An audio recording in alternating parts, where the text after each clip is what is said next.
Welcome back to the Game Changers Podcast. I'm your host, Diddy Onassis, aka Onassis Kill'em. Welcome back. We're here with a special guest indeed. Um, let's give just I'm just gonna read the quick bio from our guest, our esteemed guest. I got my notes here. Got my notes. Okay. The Buffalo, aka Sam Diamond, a representative of the Red Eye Nation. Is it Red Eye Nation or Red Nation? Red Eye Nation, yep. A representative of the Red Eye Nation. Started his journey into the gaming space through a casual team Fortress 2 tournament in 2011. Did you win that tournament? No, we got our asses kicked. But nonetheless, that was the beginning. Okay. In 2013, he played as a semi-pro gamer in a damages dirty bomb. He continued in 2016 to transition to a coaching professional and managed several teams. So, as a coaching professional, was that with one? You started off with uh oh man, hold up. I'm blistering your intro here. Let me No, start no, over. no. Let me reset. You're good. I'm gonna read off his bio here. A representative of the Red Eye Nation. Sam, aka the Buffalo, started his journey into the gaming space through casual Team Fortress 2 tournaments in 2011. I'm not going to ask you again if you won or not. It was just the experience that started the experience. In 2013, he played as a semi-pro gamer in Splash Damage's Dirty Bomb. In 2016, Sam transitioned to coaching professionally and managing teams. He continued coaching and support of up-and-coming talent for several minor and pro league teams in Overwatch. Sam is now working with this is my favorite part, by the way. Sam is now working with high schools, colleges, esports teams to build a more holistic and sustainable path into professional gaming. Salute to Sam, aka the Buffalo, man. Game Changers Podcast. Welcome, Sam, aka the Buffalo. What's happening, man? Welcome to the show, man. Thank you. I appreciate it. It's an honor to be here. We have an awesome connection. I always like to shout out our connector. Um, he is an amazing Call of Duty player. He says he won 1,001, but you know what? I always joke about that one loss, but I love him to death. Jordan is one of my greatest friends in the gaming space right now. But I appreciate the summary. That career, I don't think it's an easy one to understand. I think everyone in esports does not have an easy career to explain to someone else. Thanks, man. No, and it's embarrassing sometimes too. Yeah. Uh, yeah, like coming off of like I was literally just like a pub kitty. Whenever I ran around, like I literally just went into pub lobbies and just run around and be like, in my squeaky voice, I want to play with you guys. I want to have some fun. And I've got like these 16, 17, 18-year-olds being like, what are Yeah. you doing in our lobby? Oh, Like, you were a squeaker. oh, well, here's the thing. I wasn't a squeaker. I hit puberty early, so I had that deep voice. But the thing is, I had that squeaker mentality being like, I want all my friends. I want to Uh, hang out. So that came off as like toxic positivity. I made a couple of enemies, but you know what? I think that's where we all start, is that cool community. mm-hmm. I think Call of Duty has that amazing, like, that shit talk turns into Yeah. developing friendships. Right. It has, and I have that personal experience with Call of Duty where I'm just a noob, 100% noob. I'm getting shit on. I'm super negative, right? And people just wanted to help me because it seems so pathetic, right? You're 3-43, and, so people were, hey man, you cool, but you play like trash. Let me take you up under my wing a little. And like you said during the summary, between the lines of what matters here. I read a lot of stuff, but it's so much in between those lines, man. You have a history that's a professional history that's about to hit a decade or has surpassed a decade already, right? Yeah, it's about to hit a decade, to be honest. Yeah, started in 2013 ish when I was gaming, just playing TFT is another game, Team Fortress 2, excuse me. Fortress. And I made so many good friends there, and they gave me so much support. They made a whole community around me, or not around me, but I joined a community and they supported me. Mm-hmm. And I wouldn't be here without them in that sense, because I was, I think all the nerdy little kids need to hear this. Like, you're not different. You're not different in a bad way. You're different because you got different groups of friends. Right. So, and that kind of carried on in my coaching. Like, to give you a little bit of like I'm when I say holistic coaching in that whole bio, I think that's the most important part. Is I look at the whole person. Mm-hmm. Um, I went from the like playing TF2 with friends to wanting to become a pro player. Like, it was in my heart. I want to be a pro so bad. Like, I saw all the people playing stage. I saw Yeah. DreamHack, MLG, Call of Duty. I was like, Halo. I want to be that kid. So when uh, Dirty Bomb came out, Mm-hmm. I was like, this is going to be my game. I grinded so hard, and it was a Nexon game. For any gamers out there, they hate Nexon. Don't kill me. If there's any sponsors, I'm sorry, Diddy. It's okay. But but they suck. They sold out. So but to go backwards, I joined that team, and they absolutely grilled my ass. I was like number 1 or number 2 healer in North America at that point. And the thing was, I'm very selfish when I did that. And that in that game, it was very much similar to like Overwatch, or maybe like a Call of Duty. It's a mix between Call of Duty and Okay. Overwatch, more gun gameplay than Overwatch. And they would grill my ass. But the thing is, I learned very quickly. Like, I think I was like, I just wanted to be like them and Yeah. be cool and have some fun. But oh my god, so I just turned into a So, little shit the whole time. so that's what happened. So it wasn't you wasn't shooting for the fame. Was it more fame? Was it more team than fame? Like the bright lights that attracted you, or was it like, okay, I want to be a part of this team and be I on the wanted main stage, the big stage, playing with the big dogs? I wanted a team that I can call like my group. I Hmm. wanted to be with that group Family, that huh? I knew. Yeah. Yeah, I wanted that family because I didn't have like, again, like my preface to being like a nerdy little kid. I didn't really get to have that many friend groups. I wasn't really invited to a lot of stuff. I hate to sound like that, but like, yeah, like my focus was being like, I'm gonna become the best player possible, Hmm. so people will want, like, people who get me on their team are like they think they're getting a gem, like a literal diamond, my last name, um, What? while the other teams are jealous of not Right. being able to get me. Hmm. So, um, but I steadily learned through my coaches, coach, while I was playing on the team at Dirty Bomb. Uh, his whole thing, he was like ex-military. You catch more flies with honey than vinegar. Right. And it took me a long time to understand that. My mom mentioned it all the time. Hmm.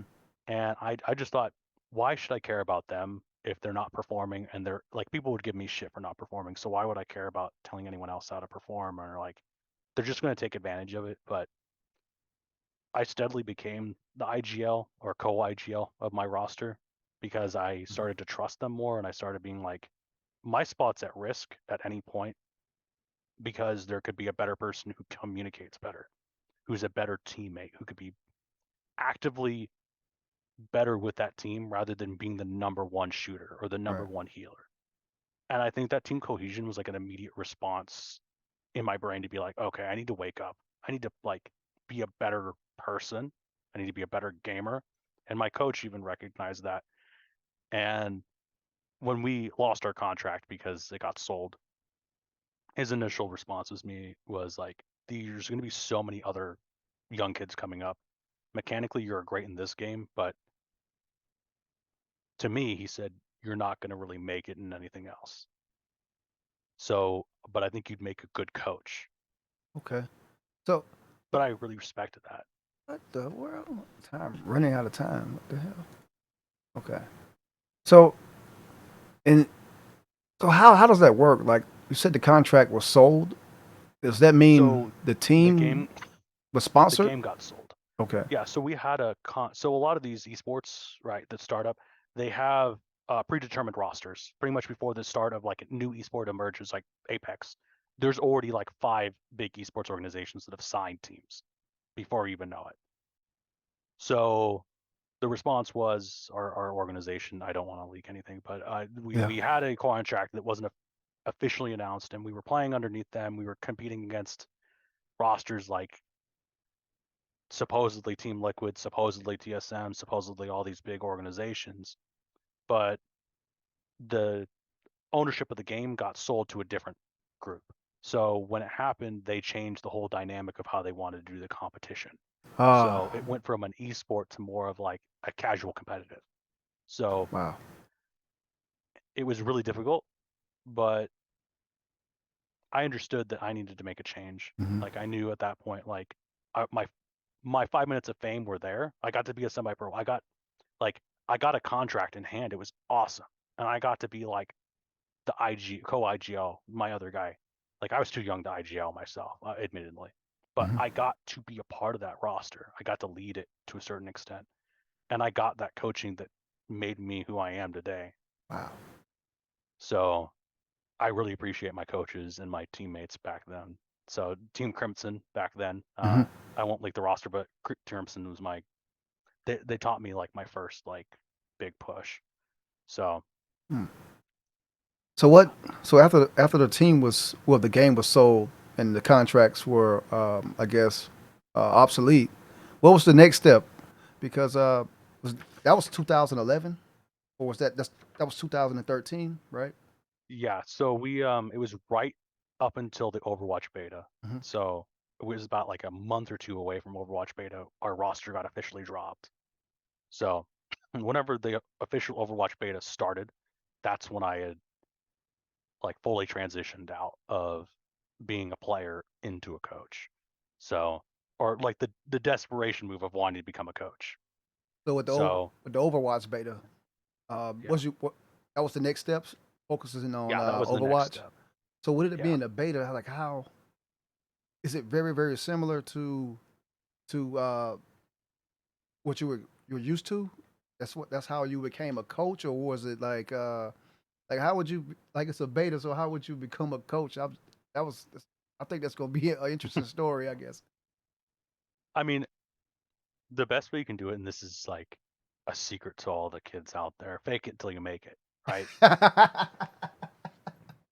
For My whole thing was like people sure. knew of my name because a lot of Call of or not Call of Duty, but a lot of Dirty Bomb pro like official pro players that went on the Reddits and went on the Twitters and said, "How dare they cut our ties? We were already signed." Like we had an NDA, so I wasn't going to test anything. I was like a young kid. I was gonna like find out that an Mhm. NDA was going to cause an issue. So but I got to meet a couple of them and I got to understand like how the whole scene works and I understand like esports starts at beta, starts at closed beta, and you need to meet everyone that you can.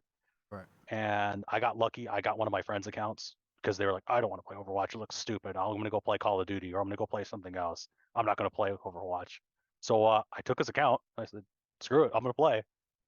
And I got to meet so many pros. I got to meet all the original Cloud9 roster. I got to trial for one time, and it was terrible. I was so bad at the game, but I understood it like mechanically, and that was awesome. Like it was genuinely such an awesome experience to understand how the game starts working. And there wasn't coaches yet, and this is kind of like the precursor. Like League of Legends had coaches, but Right. Call of Duties didn't really have coaches. They had former players come in as like advisors. Like Okay. you could say they were coaches, but I'm gonna be real. Like Call of Duty is it's a still fledgling like esport. Let's be real. Mm. Um, I love Call of Duty. It's been there for so long, but like I don't see coaches coming out and being like, there's a couple. I won't burn them all, but there's a couple that just kind of go like, oh, I'm an ex-pro player. I know exactly what I'm doing. It's like, no, you don't. Like, how do you handle a holistic point of view? How do you handle a guy that's like not getting any sleep and underperforms Right. during a competition? And that was my whole point in Overwatch was to kind of take a look at it and go, okay, how can I improve? How can I do this better? What are my next steps? How can I make myself different than the other coaches that are going to possibly come out? And that's what I did is I started at the lowest of the low. Mhm. The average rank of the first season was that you needed to be a pro was like 70 or 80. Okay. And that's just like rank points. It's really confusing, all the rank points. I'll try and make it simple. 70, 80 was like top tier rank points. That was the Cloud9's players. I was like wading through like 30s and 40s. So half of that I'm coaching and I'm managing, and I had really cool rosters throughout that time, and we got like really cool deals. We got to play in like open division, like the equivalent of what would be like open divisions or like round robins, to be able to just see who's kind of playing, who's going on, and Right. that really refined my coaching down to being like, okay, like my players are anywhere between the age of 13 to 18. So they need to do school, they need to do work, they need to work with their family, they got to have some free time. Mhm. Like they got to develop their social skills, whether that be with a boyfriend or a girlfriend. Like I got to make time for that. So I started developing a whole schedule around that, and that's where I kind of took, ironically, Onassis, one of my mentor at the time. Nobody, his nickname was Nobody. Um, he took me under his wing and Wait, taught me like, his name was Onassis? yeah, I, I'm Onassis. you're Onassis, yeah. But this guy was a New Okay. York Puerto Rican who Uh, was I don't want to use inappropriate language, but he was like a the firework. fire. Okay. He was a firework. You get him going and he'll explode on someone. I loved it to death. But he saw me as like a potential like coach, and Okay. really like showed me the ropes and be like, I okay, like it. Sam, you got to go do this. You got to go do that. So yeah, so that's kind of where I got into coaching and looking at the holistic point of view. I Right. ended up getting a new roster where I got 2 pro players out of that one.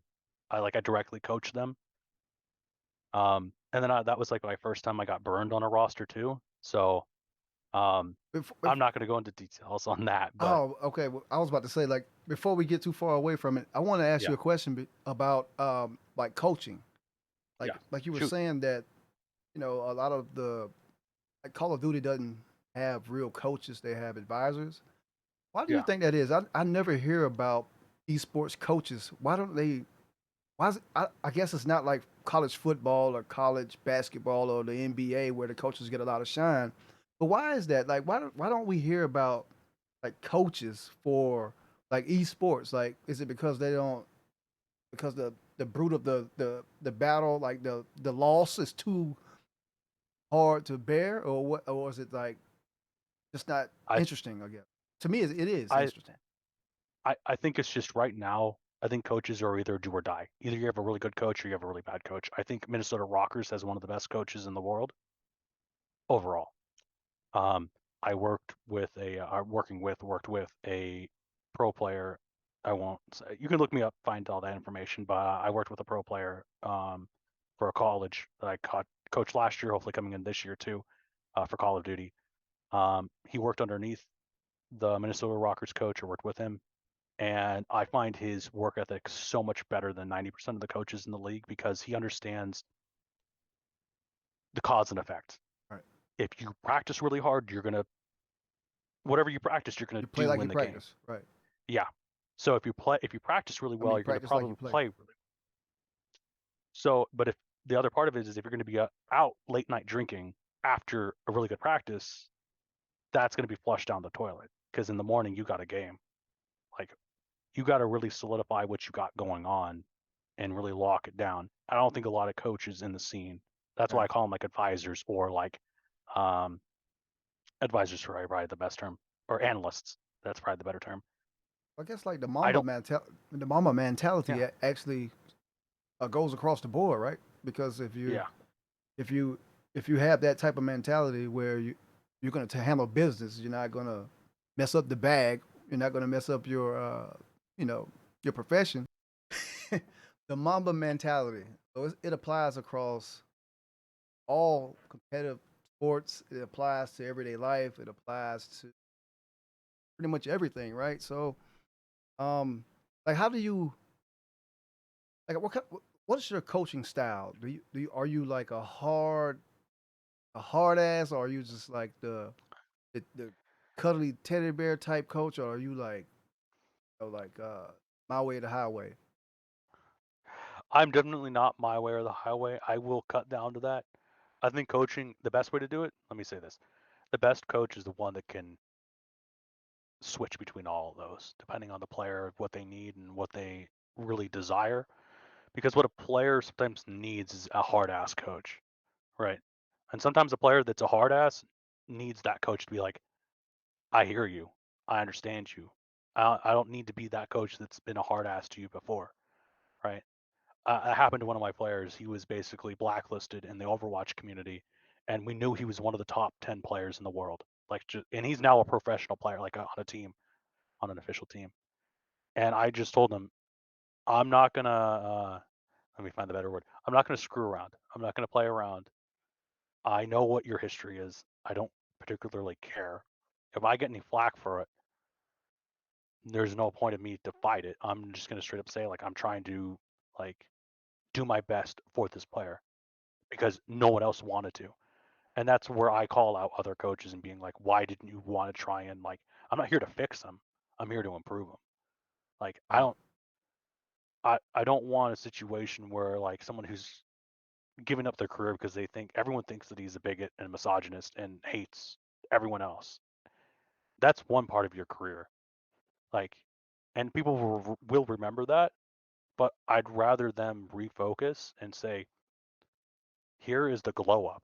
Like he turned from this player to this individual who is extremely talented, who is passionate about their game and is so open to having conversations about their past life and understanding that it's not like career defining. Like that wasn't a career ender.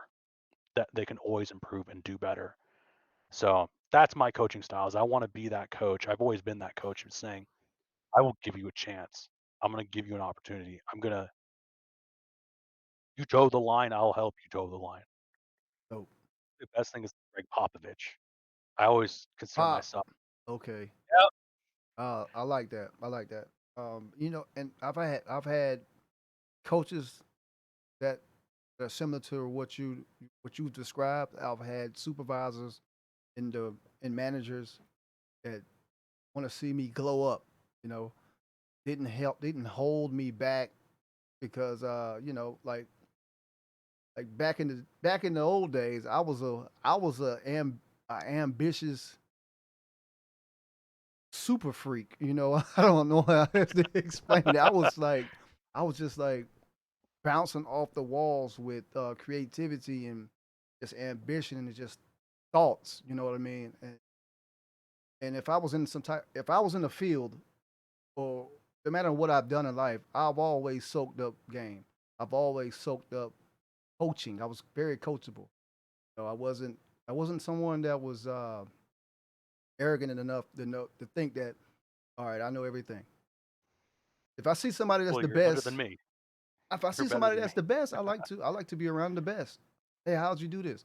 How do I get better at this? And I was lucky enough to have some people that say, hey, bro, how you do it? And I think that's great. It sounds like you don't hold your players back. You go all out for them. Can I ask you, what do you think is the best style you've seen in coaching?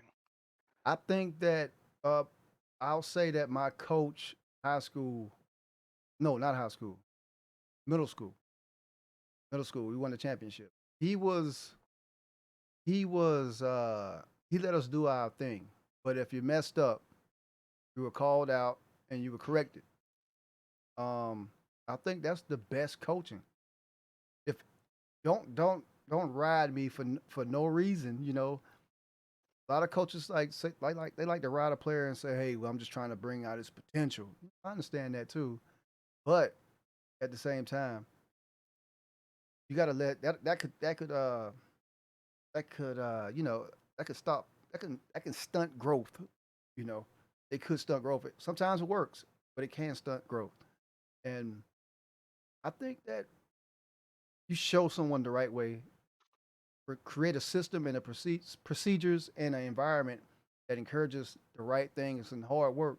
I think that's what's gonna get you over the edge and being consistent with it. So that's what I think. And I don't know. That's what got us to the middle school championship, baby. And I'm just saying that's what works. Consistency, consistency, um, No book, like no, like don't make up the rules. Have a system in place. You know, a system. But it comes with time. That's that's something that I think is really lacking in a lot of esports, and that's where I I it's almost a social contract. It's probably the best way of saying it. Um, I have my players follow four tenets of how we do it. It's passion, dedication, honor, and integrity, and all of them feed into each other. Yep. If you're not passionate about something, you're not going to be dedicated to it. And if you're not dedicated to something, you probably don't have the passion for it to begin with. And if you have no honor, you're going to have no integrity. And if you don't have integrity, you're not going to have some random piece of honor come across your way. And I think I really see that built. And this is me like really, you know, stretching here, but I think that's what your coach taught you. And I think that's what the great coaches teach is those like hundreds of hours. I think I've estimated around 10,000 hours of coaching Overwatch. Wow. Um, So what's that saying? Like the 5,000 hour rule, or 10,000 hour, ten yeah. thousand hour? The 10,000 hour, yeah. Oh man, I mean, oh man, you're there. You're there, man. You're there. And But I, that's not a great thing. That just means you're perfect at something. You could be perfectly bad, or you no, can be perfectly good. or consistent, Yeah. consistently bad, but consistently good is the I guess the unicorn, right? Like, how can you be consistently good? Because like I don't know your personal record, like far as wins and losses, but I bet I'm guaranteed that it's probably irrelevant to the lives that you've touched and the role that you played in these kids' lives, because you were saying you get them at a young age and you take them from young aspiring Overwatch player to pro, right? Yeah. I guess I don't really care to me. It sounds really bad. The wins and losses to the players mean a lot. At the beginning, I couldn't watch my players play like in the tournament. I had to listen like a radio style. My manager would send me updates, and I think that taught me a lot more. That first group, which is like birthed out two pro players, um, one in college and one in the actual pros. Um, I learned a lot from that because that taught me a lot of just who to trust, how to trust, what to do, and where to go with all of it. Because it's really difficult to know what your future holds. Like you could literally have a 100-0 record, but who did you compete against? Were you just beating up some kids in middle school? Were you doing street ball? What were you doing? For our group that we were playing, we were doing the equivalent of basically show matches, like actual competitive show matches, and we were developing these players. We were really making them a bigger thing. And with that first roster, like big roster that I had, like the stacked roster, um, I learned quickly when I got burned by that roster that the record doesn't matter. It's the impact that you made because after I'll say miscommunication because a majority of the players came back to me and said, yeah, no, we made a mistake. And that's good onto them and really tough for them to come back and say that privately. But for the other 2 to 3 players to not come back and say that, I learned quickly that it's the impact I make on those players. I know that those 3 players that kind of came back to me, I don't want to sound bad. Like it's not like, oh, it was us versus them, but I think I instilled that understanding of like read the whole situation. Whenever we like my whole thing, whenever I talk to like my IGL for that team, read the whole fight. Just because they're showing like a lot of strength at the beginning, that probably means they don't have a very good backline, or that means their supports or their DPS are not very good because they're trying to push their front line as hard as possible. So I think that they were able to translate that in-game knowledge out of game and see that there was more going on and that conversation made a big difference.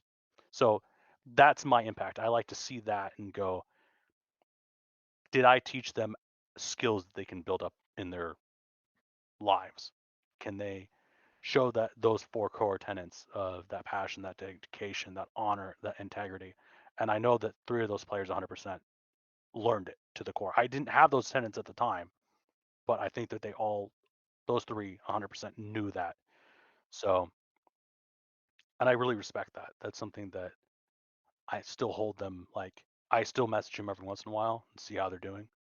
Um, but ever since that point, I learned that I needed to be very clear of what the objectives are.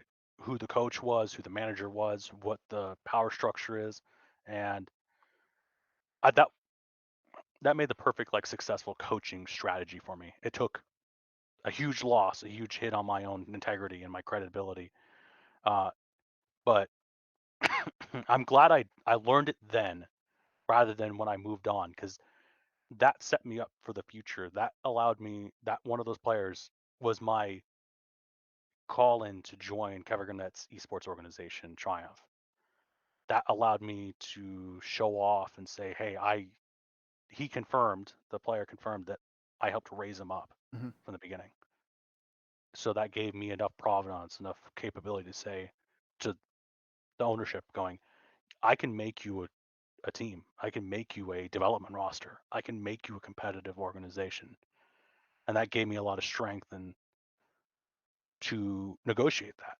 And it made me really happy that one player in particular stood up and said, "Yeah, no, I'll vouch for you." So that too, really long-winded. I don't care about the record. It's Right. what's the impact on those Impact players. on the players. Because I think it's got to be difficult, and you can't judge it the way you would judge football or basketball, simply because all the gamers out there are going to hate me when we're it's a video game, right? So you're the world looks at video games as a a useless pastime, right? You're melting your brain with those video games, what they used to say. So a piece of that is still in you, even though you're playing competitively. So when a force of authority that's over you tells you to do something or not to do something for the betterment of yourself, you're not going to see it that way as a young kid. You're going to be like, ah, you old son of a gun, you don't know what you're talking about, you know. So how do you deal with that? And does that happen a lot? Like authority issues Authority issues, specifically. yes. It's proof. Proof is like it's being able to pull out the papers, right? The receipts, and being able to say, hey, I don't have a 100-0 record. I don't have this long list of wins in the pro league or even in the minor league. My one chance to get into officially on my own without any sort of help from another organization, I lost by 1 point against, ironically, against the team that would pick me up, Triumph, within the next 6 months. So I use that as examples to show, like, people, any sort of person that is questioning my capability as a coach, as a manager, as a general manager. I go, look at my history. Look at the people I've taught. Look at who's gone on to be a pro. Look who's gone on that I've worked with. Look at all the contacts I've made. If you don't want to be a part of this, I'm not going to force you. The door's over there.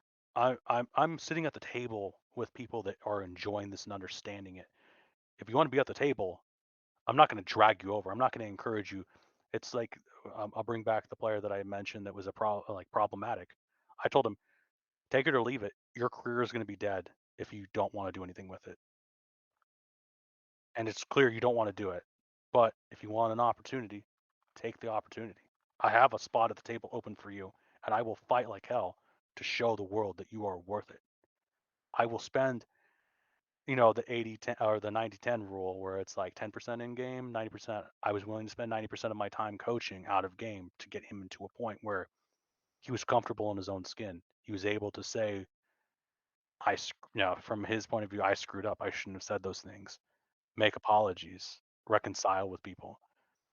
So, and that helps. You take those small little steps. As soon as you get them to the table, you take those small little steps and say, I'm a coach. I'm a really good coach because I can get you this. I'm a really good coach because if you can prove to me this way that you can do this, there's going to be a reward at the end of the tunnel, extrinsically or intrinsically, preferably intrinsic, but extrinsically. One of my players, I told him, hey, if you can play like for trials, if you can get through all these trials and you can get us like a win, like a single win, I'll buy you a new mouse because they had a broken Death Adder. Like the right click was broken.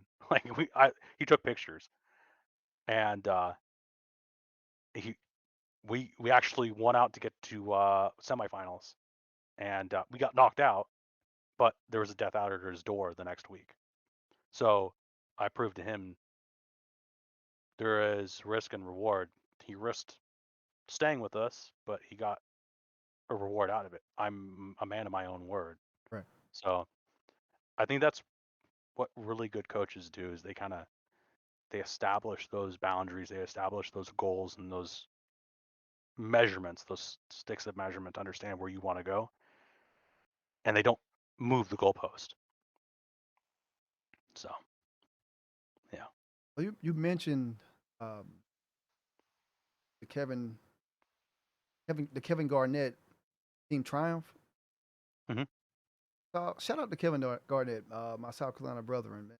You know, like is that the highest moment thus far of your coaching career? Like I feel like we've been talking about a lot of like low to medium high moments. I want to pick the pace up. I want to pick up like Yeah. what is the You know, high? okay. What is the like? Give me some highs of your career. So I remember I lose, right? I'm going into 2019. So 2018, Uh-huh. December, I break up with my girlfriend. We are not in a good situation. I am down in the dumps. It is not a good situation. This I have past December, lost. No, 2018. 2018. 2018. Break up, or we're in a weird relationship. I'm trying to break up. She doesn't want to break up. Whole thing. Wonderful. My team just loses to get into what's equivalent to like AAA baseball because you have to qualify to get into it. We lose against Triumph, who I already got like everyone's really it's a leaky sieve. No one keeps information well, Right. so I know, man, they're already getting paid. They already have a paid roster. KG's already paying for them to stay in a together. They're going to do a boot camp. How am I supposed to compete against this in an open division team that literally doesn't want to stay together more than 5 minutes because they're chewing each other out? And when we lose by, when I mean 1 point, not just 1 point, we lost by like 5 meters, equivalent to movement. That is nothing in this game and Overwatch. So I am just torn up. I am pissed. Everyone leaves call and nothing's happening. And I took yoga and I said, screw it. I'm going full on monk. Uh-huh. I quit gaming. I joined some friends. They really supported me. They brought me back up. And one of my boys, Alex, was just like, man, like, you got a pretty good run in Overwatch, but like you should probably look at the other stuff. And you should probably like think about what you want to do with your career. Maybe you could work at schools, maybe you could do this, maybe you could do that.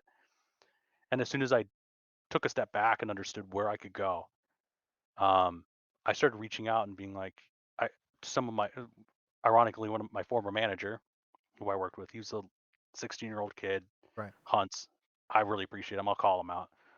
He joins Triumph because our roster got dissolved, and he calls me up 2 weeks before roster locks, and he goes, "Hey, Buff," because I messaged him a little bit during yoga and being like, "Hey, man, like I'm really sorry I didn't support you more during this time because I was dealing with my ex and all that stuff, so I wasn't able to really be a good coach for like the last month." And I through that time of just talking to him and having a good time and really enjoying it, he goes, "We need a coach. We need someone to create a development pipeline because we got a really good coach right now, but we need a development coach. We need someone to bring in players that would never normally come through." So, and it wasn't my problematic player yet, but that's when I picked up my problematic player. That's when I started really digging in deep and being like, okay, cool, like this is an opportunity. So as soon as I was like, man, I'm gonna do this, I got like my whole all my shit together, for lack of a better word. I'm like, okay, cool. This is my opportunity. I'm gonna show off. I'm gonna make like, if I can make KG's organization happy with this, I'm gonna do it. So I got the best players I could find. Right. I literally went to South America. I went to China. I went, well, not physically, but I went through every single player that conceivably could be played in North America for the opportunity to play for KG's roster. And I had a South American player. Mhm. I had Northern European, Central European, Chinese, and a Japanese player, and a Korean, and a couple of NA players, and we were stacked. We were killing some of the best teams, and so I was like, man, this is it. I'm gonna show off. So as soon as the real test was to compete against Triumph main roster, and we beat the shit out of them, Yeah. and it was great. Yeah, we beat the shit out of them, for lack of a better term. And the other coach was like, So man, you glad guys are you like could the pull B those. team? Was that? Yeah, we were the B team. Yeah. Uh, So what happens is when you compete in the open division, if you win in the top four, you get to go to contenders, which is like AAA. And then every season, the bottom four teams and contenders competes against the top four teams in open division. So you can compete against teams. So if all four teams in the open and contenders lose to the open division, it flops. So you can have four new teams, or you can have two teams, you can have three teams, whatever it is. And there was already a concern of like, oh, what happens if Triumph gets two spots? We were already going to sell it. Like, it was already confirmed that if we were going to do this, we were going to sell the spots so we can make money for my roster. So that was the whole play. Was every single season we were going to sell the spot to another team because we had such a like dominant roster. So it was so oh, exciting. I think that was probably the most exciting moment, is just absolutely demolishing it, being like, uh, okay, where do I sign? What's the next step? uh, that is that's explosive though. Cause if you demolish the A team or the guys that are supposed to be the guys, so what did you guys do? Like just consolidate both squads and make one squad? Or how does that work? Or So yeah, so we the idea was I don't know if I can talk too much about it, but we had contracts for some players on the roster, okay, on the A roster, that had already made it to contenders. Some of them were unsigned because they wanted to go sign with a different team, possibly, and see if they could make more money. Mind you, esports, no matter if it's KG's team or if it's some random like sponsor team, right. um, there's a win-loss ratio of how much money you want to actually invest into the organization. So, not to leak any salaries, but it was worth the time for some of those players on the main roster who got into contenders to venture for better opportunities. So, our roster, good or bad, the fact that we beat the shit out of the main roster, we started getting poached from the main roster. So, we lost like 4 or 5 of our players going to the main roster. And mind you, we have 6 spots whenever Overwatch used to be 6. So, we lost like 4 of our players going to the main roster. And so hey, it was an it was an honor. Right. Excuse me. It was an honor to have them snipe like that. And then a couple of our players actually got picked up into contenders because they saw other teams saw us competing, and they knew internally we were having a B team compete in over and open division. So they started poaching some of our players outside of our because we couldn't sign any contracts legally in open division. You can't sign open division players to a contract. So it's all about integrity to the team. So I have to prove to them saying, next season you could be up in the main roster, because our whole idea was each season we're going to recycle players out and sell them to other rosters, or keep them on the main roster and then bring them up to the main, or move them from the B roster to the A roster.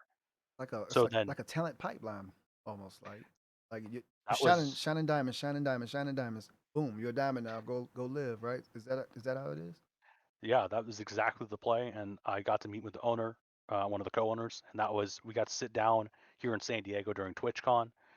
Um, and that was an awesome experience, was talking to him and being like, okay, like this is working, like this is available to do. It's just when we went into open division and wiped out like the first 3 teams that were like competitors, that we knew were competitors, roster locks weren't, it's basically like trading season, for baseball or basketball. There's only a certain amount of time before the season, like in the middle of the season, the trade cutoff happens. Right.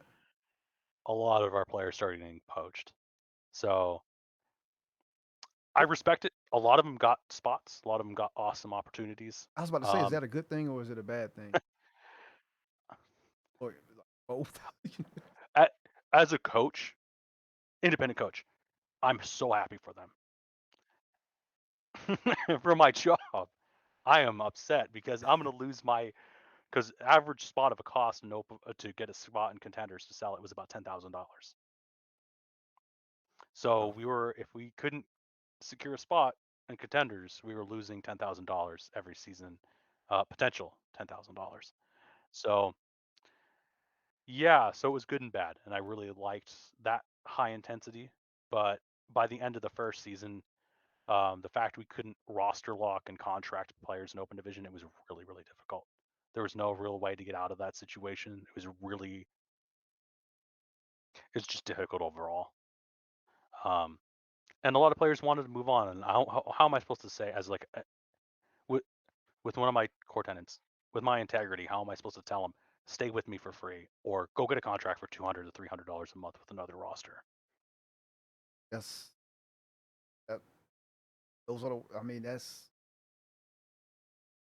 a tough spot, I guess. Like you said, professionally is not good for the squad or the organization, but for the players themselves, kind of. Uh, so you got to go get the bag. You got to secure the bag, I guess, man. Man, so like you've broken down your entire, well, not your entire coaching career. Are we up to 2023? What are you up to now as far as coaching? So I've just been coaching here and there for collegiate teams. Past season I coached with Westcliff. That was a little bit of a rough season. Not gonna lie, that was very rough. That was a reintroduction into the Call of Duty scene and the shooter scene. Um, I've mellowed down as a coach. I think I mellowed down when I joined Triumph because I needed to teach up and coming players who already were there, who didn't like polishing a diamond. I didn't need to crack over, all the rocks to have the diamond shine. I just needed to polish it.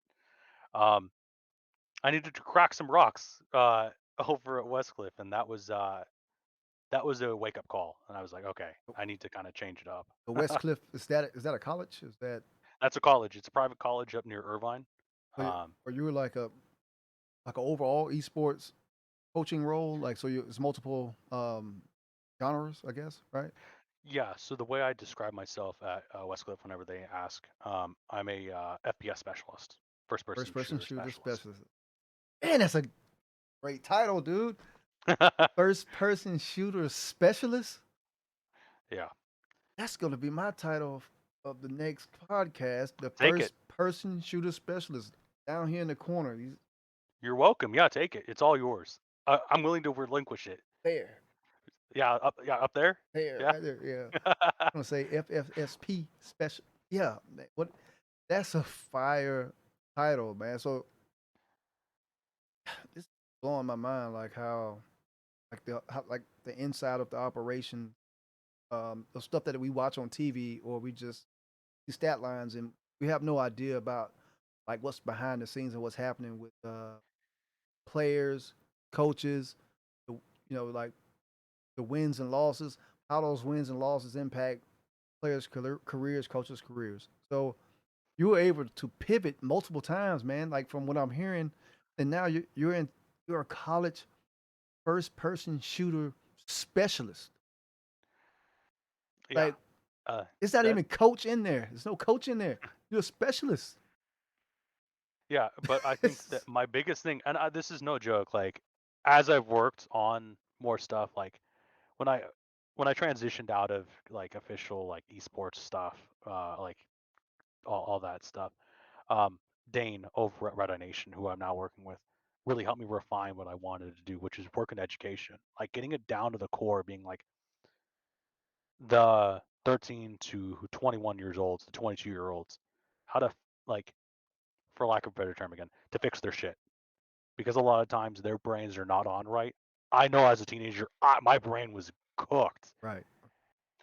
So, Um, so what is Red Eye yeah, Nation? Since I'm gonna yeah.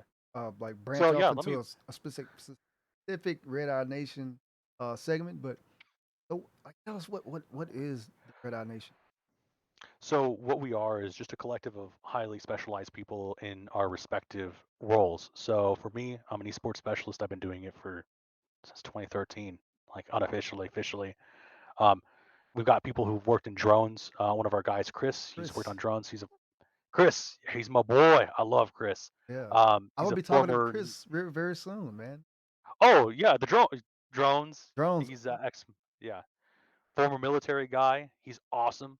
I love him to death. He is probably like one of my closest friends in the group. He has seen me through thick and thin. We've been to Vegas together for IGA. I can't say the other one anymore. It was used to be called National Indian Gaming Association. You can, you know, spell out each letter if you want. I won't. I'm not going to risk my career. Um,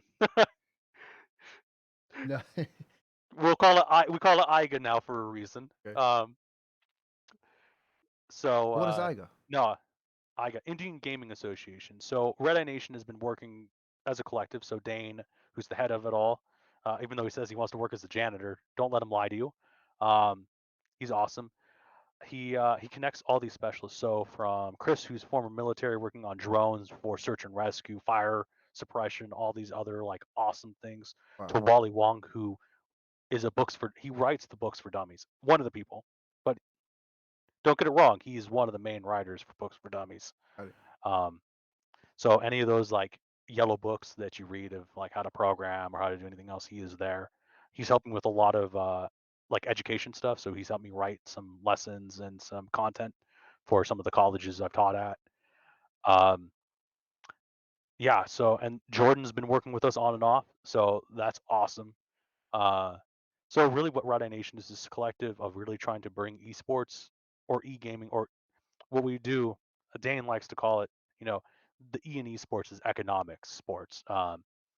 Ecological, um, all the E's that you can think of, environmental, uh, and really bringing it down because at the end of the Excellent. day, for us, the excellent sports, yeah, it really is like esports really comes down like I take my 90-10 rule or 80-20, whatever you want to do.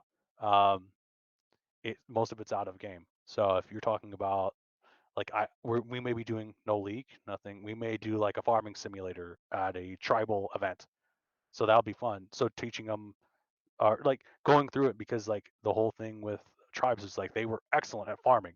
Like when the pilgrims came over, they didn't know shit. So you gotta love it. So we love connecting that together.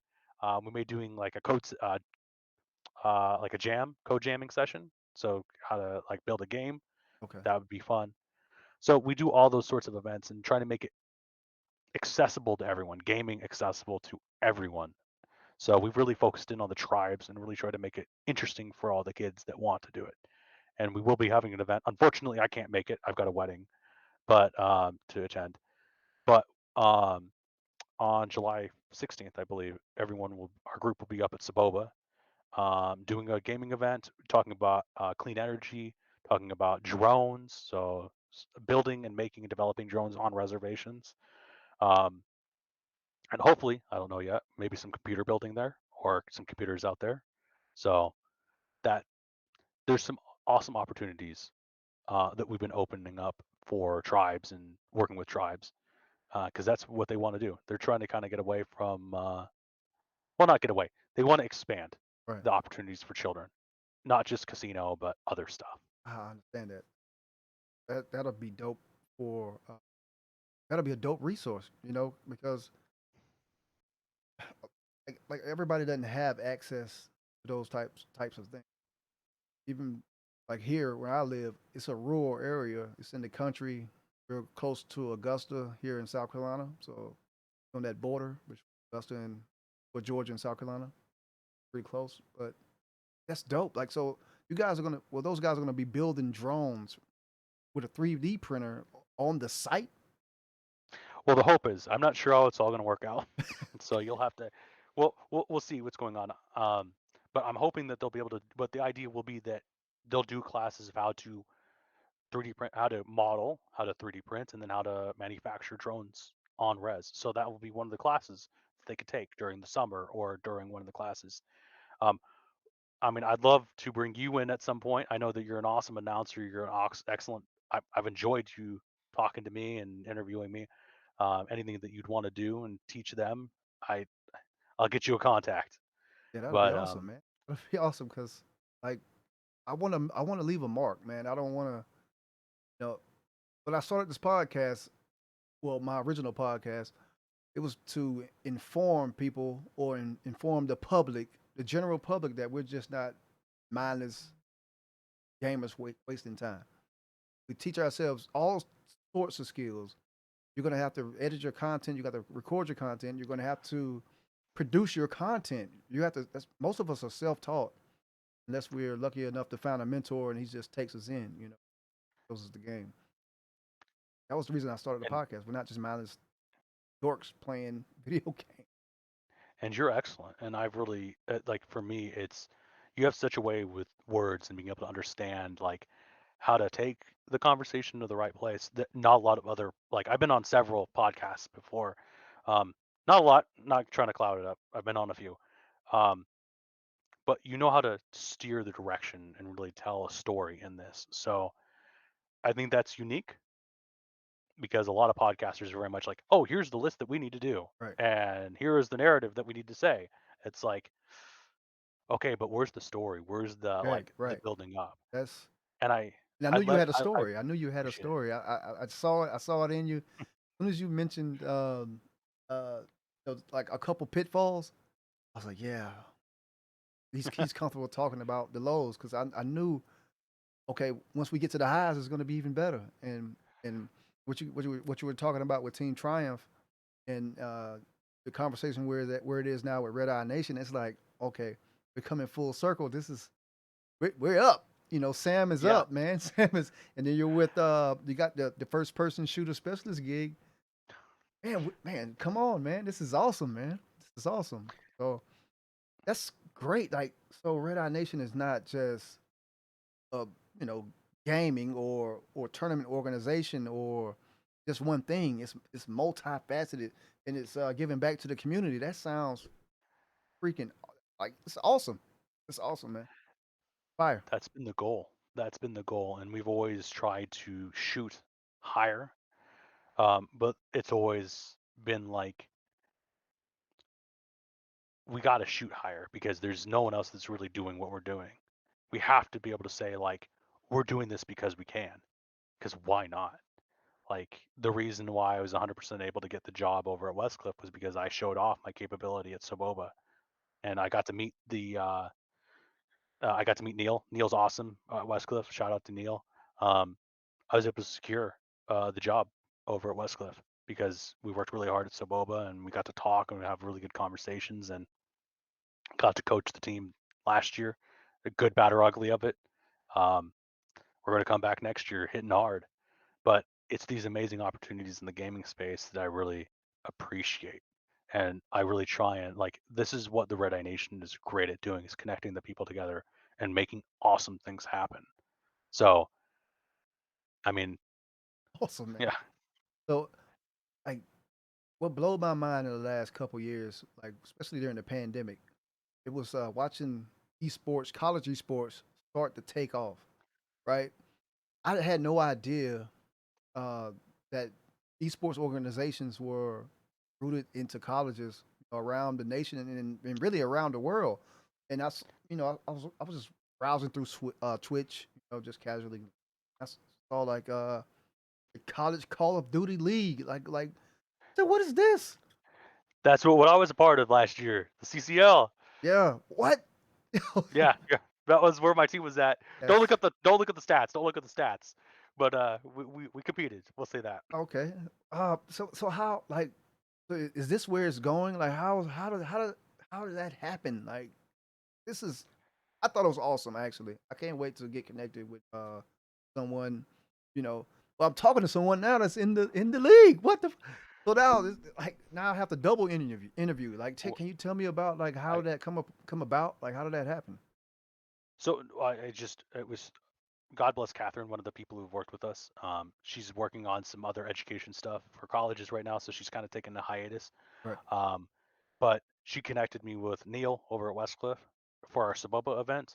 So he drug in 6 computers, and that was awesome. So he came over and So Boba's not all that far away from. It's about an hour's drive from Westcliff. And hopefully we were going to create a program where some of the kids could come over and do some like some of the college programs for free or at a reduced cost at Westcliff. Hmm. That's still in the pipeline. I don't know where it's at right now. So hand to the Bible, I don't know. Um, but because meeting Neil through Catherine, who is an amazing individual, I'd love to connect you with her too. She's amazing. Does great work for kids around California in the community college spaces. Um, through her, I met Neil, and Neil and I immediately kind of like clicked, and we knew like we can do esports, we can do a lot better, like we can do amazing things. And given we did have a really hard season, it's getting the CCL is getting massive, and it's getting more and more difficult. Was it? Is it? And Is it? Is it? Bracketed off like the SEC? The yeah, is that same format or is it a little bit different? so what we got regions rather than conferences. We got regions. So we got north, south, east, and west. And I believe we're going to be splitting up more soon because of how many colleges. I believe we'll have a southwest, a southeast, northeast. I think we'll have more conferences next year. Um, because it's getting crazy. It's getting competitive. We got our ass kicked last year, and rightfully so. But uh, you know, we come back even harder. So, um, So how's but it's going crazy. so how's the season work? Does it start in the fall like basketball, or is it a 82 So game we, schedule like or yeah, it was tough. okay? It was a tough season. We started in I believe March ish last year, or excuse me, this year. We started in March. I, I all track of time after COVID. Time is I've Understand. lost track. Um, but we started in March and we went till about May, June. And that was probably one of the toughest esports seasons I've ever had because it is unforgiving. When you take a loss, it is a loss. And there is what Call of Duty is great at is shit talk. Right. So, Legendary, right? oh yeah. The problem is that I come from playing League of Legends. My ex girlfriend, my first girlfriend I ever dated, got me into League. So I have a history of being able to shit talk really well. So I had to hold myself back when people fired off at my players. Um, Needless to say, um, I took the high road and I went through administrations whenever when it got a little too much. I went through administration. So Haru. yeah, that's the high road. So no, it was great though. It taught me a lot. It taught me that I need to coach a little bit differently in Call of Duty. I need to be a little bit more assertive and dominating over other teams. And if there's some stuff going on, I can't wait for it to happen. I need to be active in it. And I need to go forward. So, but next season's looking good. I think we have a pretty good roster coming up. We'll have a couple of new players coming in, and one or two old players coming back. And Okay. we do have some really good. I think we've got some really good players. I'll say it that way. Oh man, so how does that work? Like, if I'm a player on the roster, um, do you team stream on Twitch or does it have a YouTube channel, a Kick channel, or like how's the whole content pipeline work with that? That's a whole nother, S- a whole nother animal, I guess, right? Yeah. So I believe next year there will be new policies regarding. There was a lot of scandals and cheating last year. So I believe we'll have mandatory streams required for some of the players, and we've already gone through other conversations through the use of cameras for controllers, so controller cams or keyboard cams, to confirm that people aren't using cheats. Last year was a little bit more of a wild. Oh, there goes my camera. Let me switch out my battery. But yeah, Oh, no, oh, you died. that Oh yeah, you yeah, you really froze. yeah. Hold on, I should. I have a second battery at the ready because I know that yeah, there we go. I Oh, think it should be good now. There we go. oh, that was quick. Yeah, I'm good at this. But it will be different. Last year we didn't have any cameras, we didn't have any live streaming. I really wanted to do live streaming, but the players the emphasis I put on it was they're a student athlete. The most important thing in that sense, in that word, I think you can guess it. It's Student. students. Their athlete it comes later. So all these players talking their smacks, talking their stuff, and acting like they're the best players in the league. That's cool. I fully appreciate it. Like that's something I. It's a blessing for them to be able to do that. But the number one thing is like competitive integrity and understanding that everyone is a college student. They're trying to get their degree. They're trying to really achieve something that is more than just a single game on a sheet that will, I hate to say it like this, but will be forgotten in the next 10 years. Right. Right. So What matters to me is that, like, that emphasis of being able to be like, hey, I had an awesome game with you. Oh my God, I played with you 10 years ago. I forgot about that. Rather than saying, man, I won that game. Like, come on, who cares? so what's the so that path, the esports, uh, college esports path, is that continue to expand and grow? It's not going away anytime soon. It's not just a pandemic thing, though, right? It's here to stay, right? I think it's here to stay. I think it's going to expand. I think when the conferences, the NCAA really recognizes esports as not just an emerging industry, but a permanent one that's going to continue to grow, they're going to really lay down the law and tell schools how things are going to work. Right now, it's really the wild, wild west.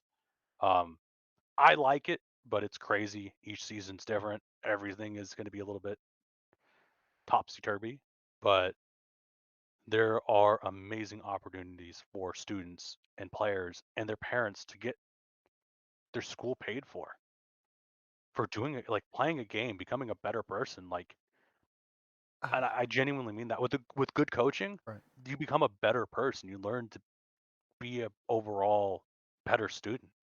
So this So is it a scholarship deal that's coming with some of these players, or is it? yes, so most of the West Coast players did get some sort of sponsorship or excuse me, scholarship to play Man, that's on the team. dope. So they, but the number one thing I kept on saying to them is like they're student athletes, not athletes. So that was the biggest thing that I kept on pushing onto them, and I think although we suffered because of our rank suffered because of it, I'm glad that they kept their schooling going as much as they did. So Man, that's so dope. That's fascinating. Scenario that you go scholarship uh for playing your favorite video game. To put it you know to put it simply, is deeper than that. But that's so fire because I always thought about like, okay, are these guys getting scholarships? Because I've seen some streamers playing for colleges that I've been watching for a while, and I was like, he's like, yeah, I'm playing for I don't know Kent State or something like that. It's like type of school. That's dope, man. Are you looking for? I'm not. I know you're looking forward to the upcoming season, right? So, are you gonna smash bottoms this season? I mean, I I want my players just to be like happy with their season Okay, coming up. I they were upset last season. I know they were because our record was not good. It didn't reflect what we could do. I I put partial blame on me. I was finishing up my school. I just completed two of my degrees, but um, congratulations, man. I appreciate it. But that definitely put more riskier situations on the team where I was not available as much. This season, I'm really hoping that we'll really like focus in on doing just better, more consistent. I think that's a better way of saying it. We want to be more consistent in our actions, good or bad or ugly of them. I want to just see consistency because we can improve from consistency. Because if you got the ping pong back and forth of good or bad, you can't identify where the problem is most of the time. That's a great analogy. Great analogy. Yeah. Man, this has been a dope conversation. This is probably I don't want to say this has been the best game changers conversation that we've had, but it's up there. It's up there, dude. Like I wasn't expecting you to have a you know no disrespect. I wasn't expecting to have depth of history with gaming and esports. You know, I thought that you were not to say just a coach, but I thought that was just it. Like it's a lot here, man. I'm so excited to have this conversation. I'm damn near tongue tied, man. I don't even know where to go next. I want to ask you if we missed anything. We talked about the Red Eye Nation and the Red Eye Nation's the mission. But Yeah. what is your mission? The Buffalo, aka Sam Diamond. What is your mission? I want to create accessibility and availability to everyone that wants to play a game. I My main goal, um, like my former player, I have a very storied past with uh, creating people, everyone equally. I'll say it that way. Um, I think that comes kind of with the territory of trying to act like the best. You kind of put down a lot of other people, and you're very close-minded.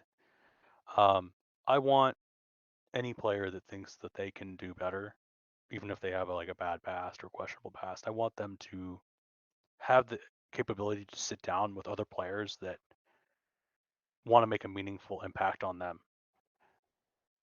And I want to facilitate that or have like coach a coach and help them facilitate that because esports is not going to leave. Gaming is not going to leave. The fact that I see Minecraft as a curriculum with shout out to Nasif, I guess they have a whole curriculum on Minecraft in like math. Really? So how to teach math in Minecraft. So I think it was Nasif that did that. So either way, shout out to Nasif for doing that, doing what they do. But that is the direction I want to start really going into is just really focusing in on supporting everyone, giving them everyone access. I don't want anyone to feel like because they're a girl, because they're a guy, they're non-binary, uh, whoever they like, or well how they look to be gated out because of it. Um, Games are games. People are going to be the best when I if they're I'm not sure. I would never have guessed that you looked like the way you look. I hope the same thing goes to my way, like Sam Diamond, the Buffalo. Yeah. Um, Right. Right. Well, no, but you kind of look exactly how I envisioned you, like, you know, kind of I'm just missing the horns, right? like kind of rugged, but not rugged. It kind of matches Sam Diamond. Oh yeah, I, pre- I appreciate that, but I really want everyone to have that would be a access. I want cool them. Western name. Sorry to cut you off. I had to say that. It'll be a Oh, cool you're good. Western. No, I like it too. Sam No, Diamond, I quickest villain in the world. yeah, I got you. I got you. Bang bang. But I'm sorry. Go ahead. Up. No, no, no, no. I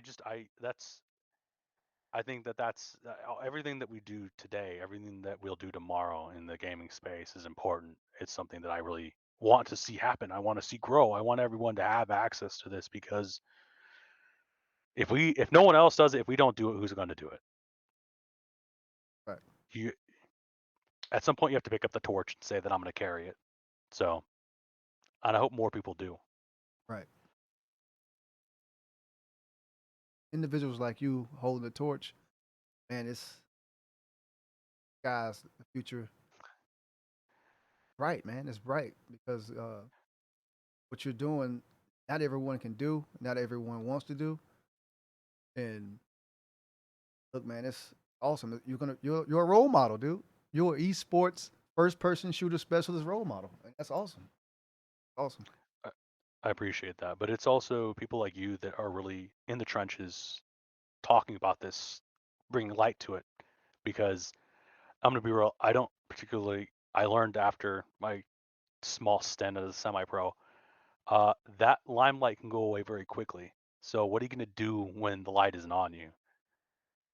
Are you just gonna be a bum and not do anything, or are you gonna actually try and do stuff? So Well, I appreciate that you're able to.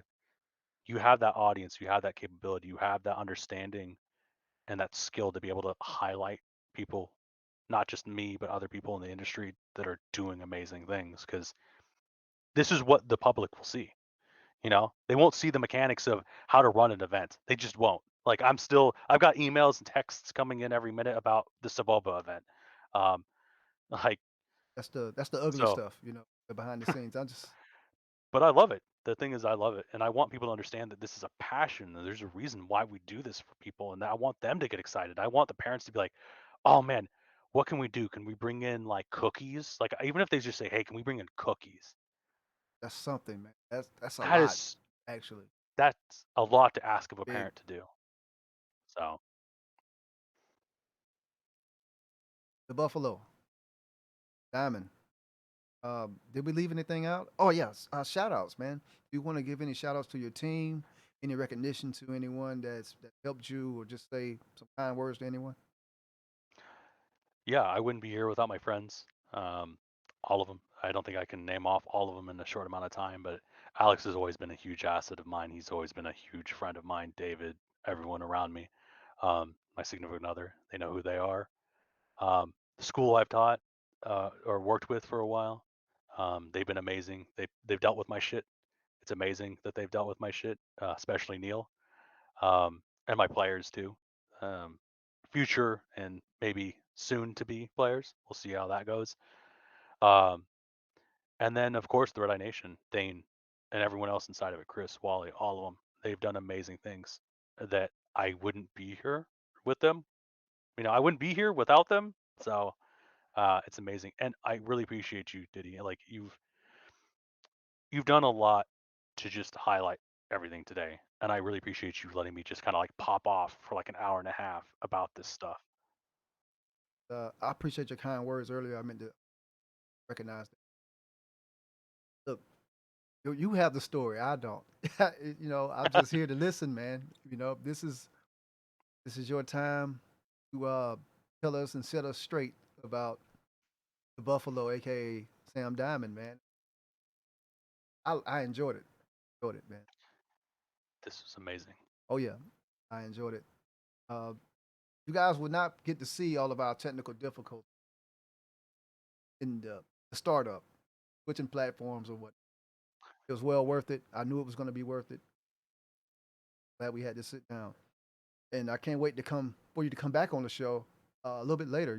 Maybe maybe during the fall, or maybe after the season's over, or anything that you want to come back and talk about. Hit us up. Just hit us up. E I'll Jordan. always bring people to you. I'll bring people to you. So Yeah. I'll force you to bring me back. I'll send 3 people to you, and eventually you'll have to, open the DM. Oh yeah. Sure, man. You have an open invite because I think what you're doing is fascinating. I really So, appreciate it. but I guess I'll give my shout outs. Shout out to the AEU, the MVPs. Shout out to Trey and Jay Jordan. Shout out to my family. To you guys. And man, I'm sorry. Do you have anything else before we close? I, I should have said thank you to my family, but no, that's it. I really appreciate it. I hope I do get some more time with you soon, and I definitely would love to connect you with some more people and make this bigger. That would be awesome. As always, live life, show love, be great, and always keep the kill feet lit. It's been your guy Didio Nassus, Sam Diamond, Game Changers Podcast. We out, man. Peace, peace, peace, Thank peace, you. peace.